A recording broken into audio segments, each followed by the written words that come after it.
On ressent tous une certaine douleur au moment de passer à la caisse, consciemment ou pas. Mais l'intensité de cette résistance au paiement varie dans notre subconscient suivant la façon dont on règle la facture. Et si l'augmentation des plafonds pour le paiement sans contact était la décision la plus efficace du prochain plan de relance? Vous allez voir que c'est pas si absurde.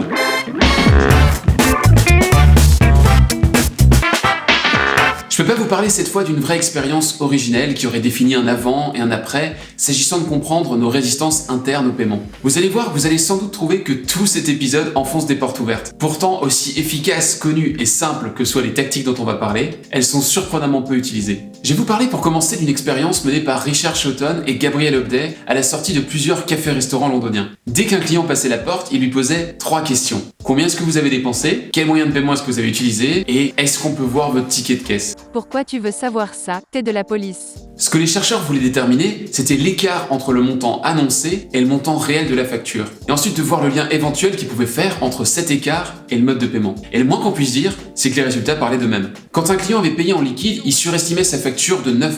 S'il avait payé par carte, il annonçait un montant exact. Et enfin, s'il avait utilisé le paiement sans contact, il sous-évaluait sa facture de 5%. On voit donc que, même pas 2 minutes après avoir payé, la perception d'une facture est déjà très différente suivant le mode de paiement qu'on a utilisé. Là, maintenant, je perçois que j'aurais peut-être dû payer. Duncan Semester et Drazen Prelec, 2 professeurs du MIT, avaient mené une expérience complémentaire au début des années 2000. Ils avaient mis 2 billets de basket en vente dans des enchères fictives. L'idée, c'était de voir combien est-ce que 64 étudiants en MBA étaient prêts à mettre pour décrocher les tickets. Le twist, c'était que la moitié d'entre eux devaient payer en liquide et l'autre moitié par carte. Résultat, les étudiants qui payaient par carte investissaient en moyenne 61 $, quand leurs homologues qui réglaient en liquide ne mettaient que 29 $. Pourtant, les professeurs leur indiquaient qu'il y avait un distributeur de billets juste à côté, et l'ensemble du panel avait largement les moyens de se payer les billets pour le match de basket. Mais rien à faire, le paiement par carte agissait comme un pouce au crime, et donc le panier moyen était plus que multiplié par 2. Panier, basket, vous l'avez? Mort de rire. Trop drôle. J'arrive même plus à reprendre mon souffle. Ce qu'on peut conclure de toutes ces expériences, et de toutes les autres sur le sujet, parce qu'il y en a un paquet, c'est qu'il existe une douleur subconsciente au moment de payer. Mais plus l'acte d'achat est concret et physique, par exemple quand on paye en liquide, plus on la ressent, cette douleur. À l'inverse, le paiement par carte, où on a juste à taper un code, ou encore le paiement sans contact, où on fait que présenter sa carte, sont si simples qu'on se met à traiter notre argent comme des billets de Monopoly. Si vous avez déjà été au casino, vous avez sans doute déjà vécu cette sensation. La raison principale pour laquelle on joue plus des billets sur les tables de poker et de blackjack, ça n'a rien à voir avec des contraintes de sécurité. C'est simplement une manœuvre des casinos pour nous faire jouer plus gros. Parce qu'autant on va rechigner à pousser au milieu de la table une liasse de billets de 100 €, autant envoyer voler une poignée de bouts de plastique, c'est nettement plus dépassionné. Salut, tu veux voir mes bifetons? La première application évidente de cette connaissance de la douleur du paiement, c'est de simplifier l'acte d'achat. C'est pour ça que le paiement sans contact est si efficace. Et c'est pour ça que je vous disais qu'il pourrait être un moteur inattendu pour relancer la consommation des ménages. C'est exactement la même histoire pour le commerce en ligne. Amazon pratique le paiement en un clic et, coïncidence ou pas, ça fait gonfler le panier moyen. C'est aussi pour ça que tous les sites vous proposent de mémoriser vos coordonnées bancaires. Plus vous pourrez acheter sur une pulsion, moins vous aurez de temps à écouter la petite voix dans votre tête qui dit « Aïe, aïe, aïe, c'est cher la vache !» And the Oscar goes to...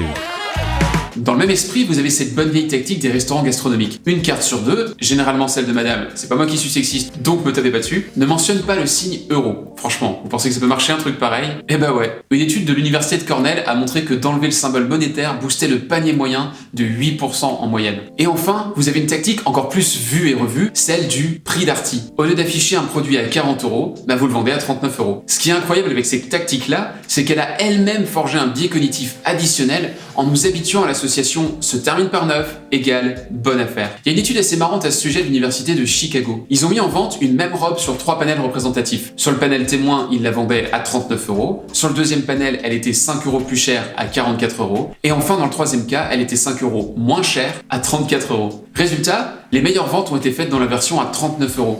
Parce que le prix qui se terminait par 9 apaisait notre douleur du paiement en diffusant la douce sensation de la bonne affaire. Bon, c'est bien beau ces petites tactiques, mais mettre en place le paiement sans contact pour une usine à 999 900, c'est des euros, mais on vous le dit pas. Seulement, c'est pas très réaliste. Alors comment contourner la douleur du paiement dans la vente B2B? La première approche, c'est de réduire l'impact. L'idée ici, c'est de ramener un montant conséquent à une dimension plus facile à digérer. Pour vous donner un exemple, au lieu de vendre un abonnement SaaS à 2500 € par an et par équipe, vous pouvez présenter ça comme ça. Ça vous coûtera le prix d'un café tous les jours ouvrés pour chaque collaborateur. Le total est toujours le même, mais la douleur est nettement diluée. Dans la même veine, vous avez l'option du financement. Plutôt que de vendre une grosse installation à plusieurs millions sur un paiement unique, vous pouvez lisser l'investissement sur un contrat cadre et transformer un budget d'investissement en budget opérationnel. En plus, ce qui gâche rien, ça vous permet de mettre beaucoup plus facilement en évidence des retours sur investissement. La dernière pirouette qui peut vous aider, c'est d'avoir une bonne histoire à raconter. On aime tous se reposer dans une histoire et cette sensation douce qu'elle nous procure, elle vient efficacement concurrencer la douleur qu'on ressent devant une facture.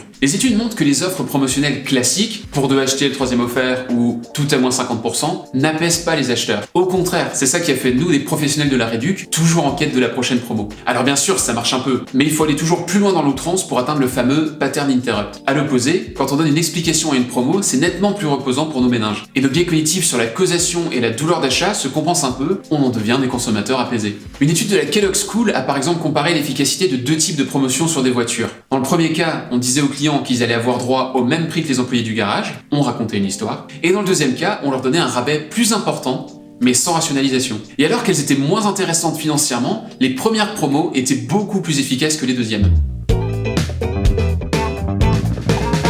Pour contourner l'obstacle de la douleur du paiement, vous devez faire en sorte de simplifier autant que possible l'acte d'achat. Si toutes les tailles de vente se prêtent évidemment pas au paiement sans contact, entre le financement ou la présentation de la facture avec une bonne histoire à l'appui, il y a toujours des solutions. Alors oui, aujourd'hui on était vraiment dans la tactique à la petite semaine. Mais bon, c'est aussi sur ces gains marginaux que peut se jouer une grosse vente. Du coup, si vous connaissez un ami, un proche ou un comptable que ces petites astuces peuvent aider, n'hésitez pas à partager cet épisode et à vous abonner. À bientôt!